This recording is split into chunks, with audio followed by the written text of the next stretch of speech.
Has motherhood changed you as a person? And how do you 100%. feel after, like, Yeah, it's I been mean, 5 years, right? It's everything. been- You rearrange everything around your kid.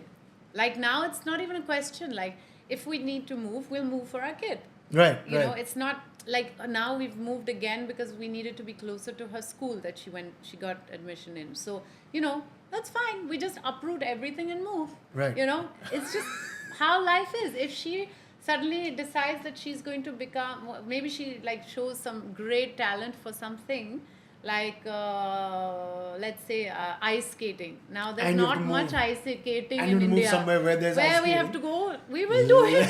We will arrange our whole lives around this child. That's just how it is. My God. Now, I mean, of course, it doesn't mean I don't want to keep working. I want to be an independent woman because I do feel kids, they see who you are and that's what they copy. They don't, it's not what you tell them. It's not Right. like don't do this and they won't listen to don't do this.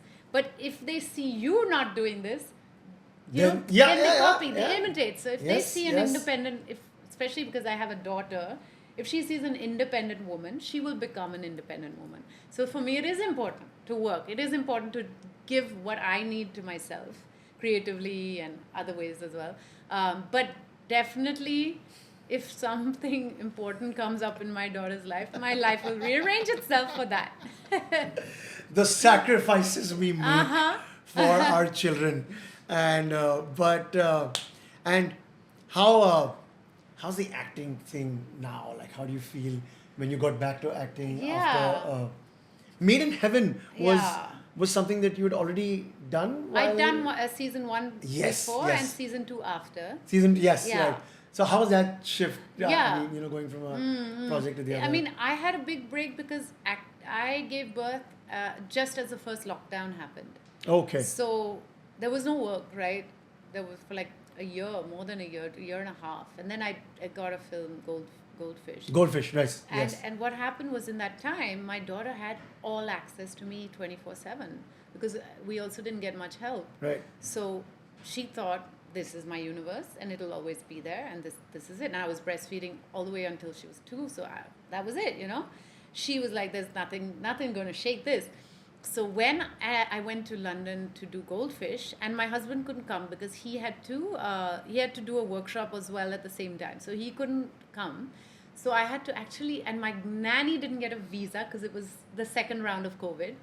So I had to interview nannies online in England. And then I decided to go 2 weeks early to acclimatize my child to the new nanny and everything. And those 2 weeks were hell. This child she just refused. She was like, no way am I going with anybody else. No way. And it was the night, and every day I was trying all kinds of tactics, and the nanny was also trying all kinds of tactics, but she would just scream whenever I left the room, and she wouldn't calm down. She wouldn't sleep with her, nothing. So then it was the night before the first day of shoot, and shoot was starting at 6 a.m. and it was 10 p.m. And she was clinging to me like a koala, crying. She was not calming down. And I was exhausted from trying to make her sleep, trying to, get her to be with Nanny Amanda. Nothing. Then I just, out of sheer exhaustion, I sat on a park bench in, I don't know, Clapham somewhere. Okay, and bloody summertime. So sun is brightly shining at 10 p.m. And I'm like, listen, baby, Sappho, I love you. And I will always be there for you. Every morning and every night. Yeah, I will be there with you. But during the day, I really need you to go with the Nanny Manda. And the thing is, I have wanted to work really badly. And I've waited for I had a little monologue.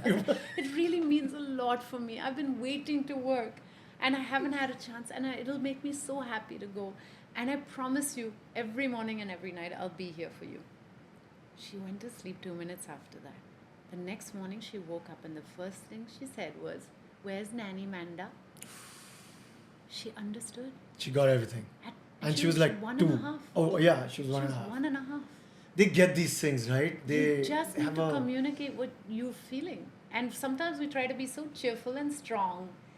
And because we don't want to but I think we need to be vulnerable with our kids,